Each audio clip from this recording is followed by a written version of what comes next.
Welcome. Tonight I want to color a little Mo Manning image for you. This is from her For School Kids collection. Her website is called Digital Pencil 2. That's digitalpenciltoo.com. And you should be able to find it under For School Kids. Okay, I've started by coloring this little girl's hair.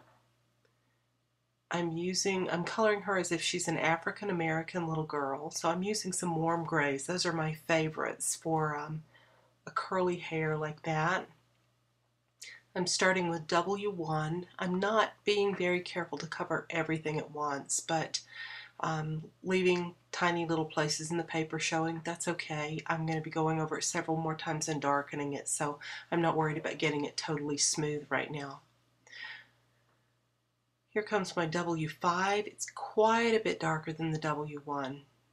I may end up going back and putting something lighter to bridge between the 1 and 5, but for right now we'll go with that.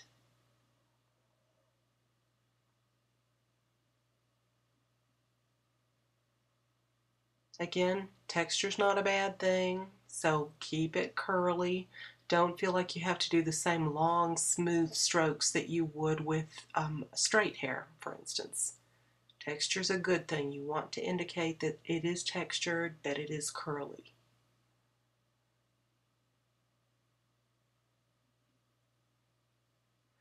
My light source is going to be coming from the upper right. It's not way over to the right, but it's just slightly to the right and from above, and you'll be able to see that more as I add shading to, for instance, the skin and the clothing.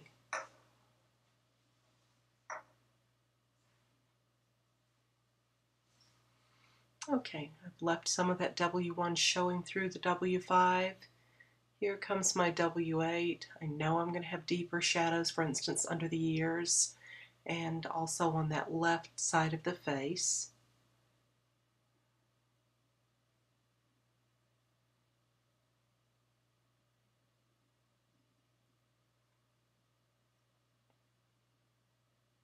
I'm sure there are other ways to do this as well, but this is the way that works best for me.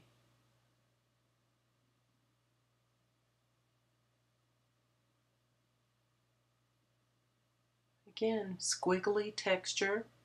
I'll go back in a little later and start using some stippled texture, but keep your texture there. It will help with the curls. Letting some of the W5 show through that W8.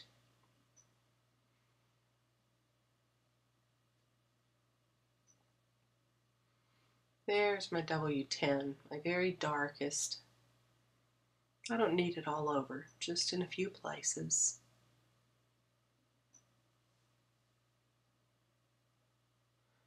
See, I'm using that stippling there, not the same swirling. I don't want to put on so much of this, but just a few little stippled areas. And by stippling, I mean just dotting on some color.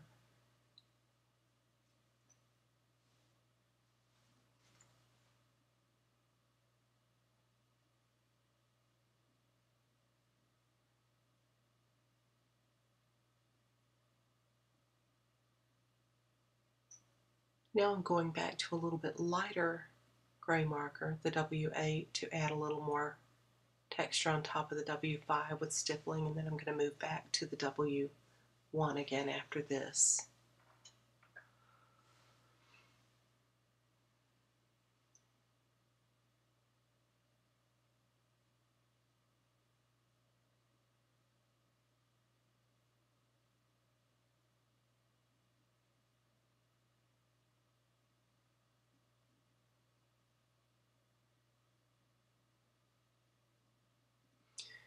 Now, you can see I have the W1. What I'm doing is pushing a bit of color out of those darker areas. It's gotten pretty dark in a couple of areas, so I'm taking a W1 and then a colorless blender because the one wasn't pushing enough. And I'm just, again, stippling, but a little more slowly, not just tap, tap, tapping the paper, but putting a little bit of pressure there and getting some colorless blender to push some of that darker dye out of the way.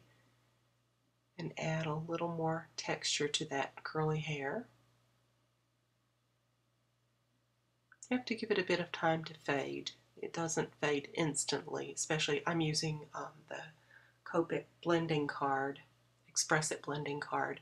So it takes a little bit longer for this cardstock to dry and then to have a substantial difference happen with your colorless blender. But it happens. You just wait a bit for it. You can always go back and add more.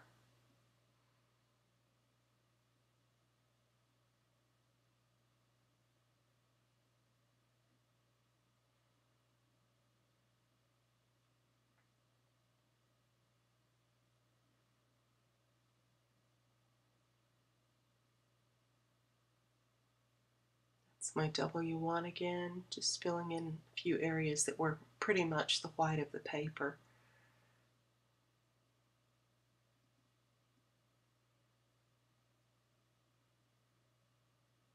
I really don't want to do a lot of blending here though. I want to leave it textured. It's easy to overwork it.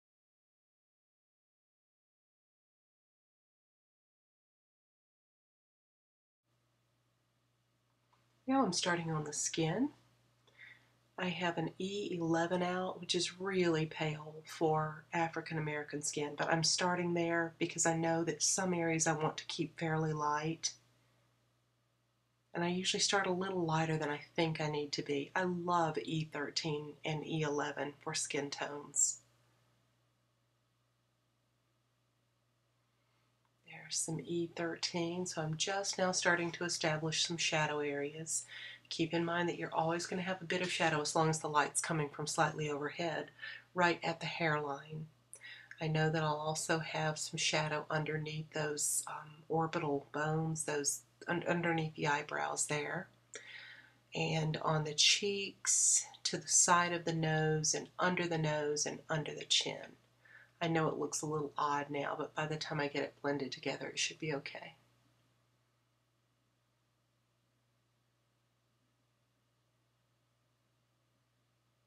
I just want to establish facial shape there. Now, I haven't added that to the side of the nose yet, but I'm going to go back in just a minute and do that.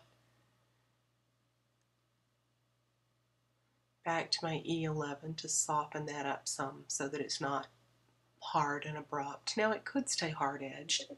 If she were in really bright sunlight, that would be okay. There we go. That'll help define the nose area too.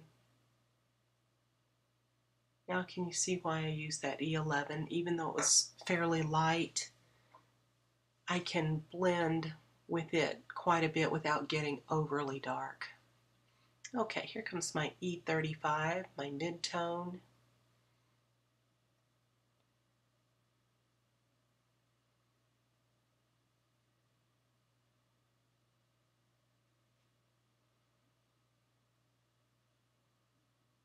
Working more in around the chin, under the nose, on the neck, and to the left side of the face. Now I'm going to soften that up just a bit.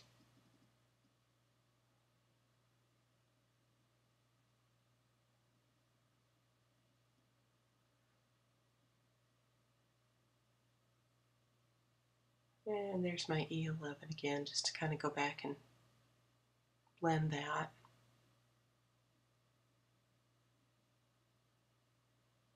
Now I'm starting to lose like the E13 under the eyebrow on that one side, so I'm going to go back and add a little more shadow there.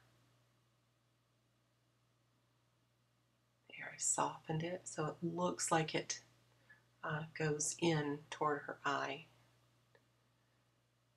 And there's my E37, my darkest color that I'm using.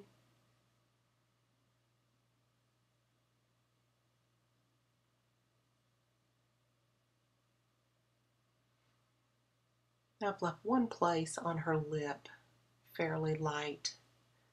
It's that bottom lip. When the light's coming from overhead, that's the part of your lip that's usually going to get the strongest highlight. So I will probably go back even a little more later with my colorless blender and push a tiny bit more color out of there.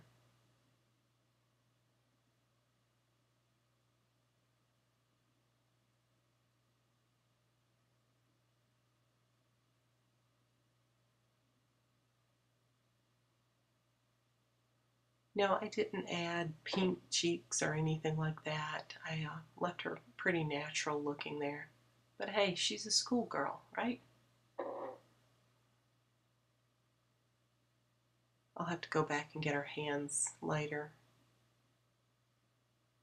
I forgot to color those when I was working on her face. Okay, now I have a BV02, which may seem like an odd color to use in shadows, but it really makes a great shadow against those orangey browns. It cools off an area better than the E37 could do. I probably could even get by with a BV04 on the shadow side, but I'm going to play it safe today and stick with a 02. And then there comes my colorless blender that I'm going to push a little more color out of that upper lip with. Also, you can see that I got a bit of the brown on her shirt there, so I'm just fixing that. Keep in mind that you don't want to use your colorless blender to fix mistakes when an area is still wet. Let it dry first.